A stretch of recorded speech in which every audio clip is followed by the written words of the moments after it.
তোমাদের মাধ্যমিক আর উচ্চ মাধ্যমিক পরীক্ষা যত কাছে আসছে ততই প্রশ্ন ফাঁস ঘটনা খালি আমরা জানতে পাচ্ছি। এদিকে প্রশ্ন ফাঁস হয়ে যাচ্ছে, বিভিন্ন ইউটিউব চ্যানেলে বলছে, বিভিন্ন টেলিগ্রাম চ্যানেলে বলছে যে তারা নাকি প্রশ্ন পেয়ে গেছে, প্রশ্ন তোমাদেরকে দিয়ে দেবে, এত টাকা দাও, বা ইউটিউবে ফ্রিতে তোমাকে প্রশ্ন দেওয়া হচ্ছে। প্রথমেই আমি একটা কথা বলতে চাইছি, দেখো বোর্ডের প্রশ্ন কিন্তু কখনো ফাঁস হয় না।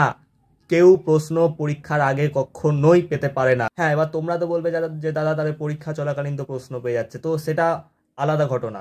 কারণ পরীক্ষা চলাকালীন 1 ঘন্টা পর হয়তো কোনো একটা স্টুডেন্ট হয়তো বাথরুমে গিয়ে হয়তো প্রশ্নটার ছবি তুলে দিচ্ছে বা কিছু একটা করে তোমাদেরকে সোশ্যাল মিডিয়াতে পোস্ট করে দিচ্ছে, আর সবাই ভাবছে প্রশ্ন ফাঁস হয়ে গেছে। ওটা কিন্তু প্রশ্ন ফাঁস নয়, ওটা তখন পরীক্ষা তুমি দিচ্ছ, তার আগে কখনো বোর্ডের প্রশ্ন ফাঁস হয় না। আর এখন তোমরা জানো যে 2024 থেকে বোর্ড নতুন নিয়ম করেছে, কিউআর কোড দেওয়া আছে। সেই কিউআর কোড থেকে কিন্তু অটোমেটিক্যালি ধরা পড়ে যাবে যে কোন স্টুডেন্টটা বা কে প্রশ্ন ফাঁস করেছে, সে কিন্তু ধরা পড়ে যাবে। তাই এসব রিলেটেড আসো না, আর এসব তোমরাও কেউ করতে চাও না। এসব ভালো করে প্রিপারেশন নাও, তুমি যা আশা করছো তার থেকেও তুমি বেশি মার্কস আনতে পারো, তোমার সবচেয়ে বড় হাতিয়ার।